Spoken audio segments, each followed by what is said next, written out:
ফিলিস্তিনি রাষ্ট্রকে আনুষ্ঠানিকভাবে স্বীকৃতি দিয়েছে ফ্রান্স। সোমবার নিউ ইয়র্কে জাতিসংঘের বার্ষিক সাধারণ পরিষদের বৈঠকের আগে এই স্বীকৃতি দিয়েছে ফ্রান্স। এখন পর্যন্ত ফিলিস্তিনিকে স্বীকৃতি দেওয়া সর্বশেষ দেশ হচ্ছে ফ্রান্স। এর ফলে ফিলিস্তিন ইস্যুতে আন্তর্জাতিক সমর্থন আরও জোরালো হল। ফ্রান্সের এই পদক্ষেপ এমন এক সময়ে এলো যখন গাজায় ইসরায়েলের অগ্রাসন চলছে। বার্তা সংস্থা রয়টার্স এ খবর জানিয়েছে। নিউ ইয়র্কে জাতিসংঘে বক্তব্য রাখতে গিয়ে প্রেসিডেন্ট এমানুয়েল ম্যাক্রো বলেছেন, শান্তির সময় এসেছে এবং গাজায় চলমান যুদ্ধকে কিছুই ন্যায্যতা দেয় না। ফ্রান্স এবং সৌদি আরব ফিলিস্তিন রাষ্ট্র প্রতিষ্ঠা তথা দুই রাষ্ট্র সমাধান ইস্যুতে জাতিসংঘ সাধারণ পরিষদে একদিনের একটি শীর্ষ সম্মেলনের আয়োজন করছে।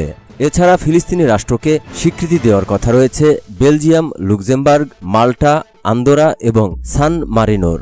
এর ফলে গাজায় চলমান মানবিক সংকট এবং পশ্চিম তীরে বসতি নির্মাণের কারণে ইসরায়েলের ওপর আন্তর্জাতিক চাপ বাড়ছে। তবে ইসরায়েল বলেছে যে এই স্বীকৃতি হামাসকে পুরস্কৃত করবে, কারণ ফিলিস্তিনি সশস্ত্র গোষ্ঠীটি 2023 সালের 7 অক্টোবর দক্ষিণ ইসরায়েলে আক্রমণ চালিয়ে প্রায় 1200 জনকে হত্যা করে, জিম্মি করে রাখে আরও 251 জনকে।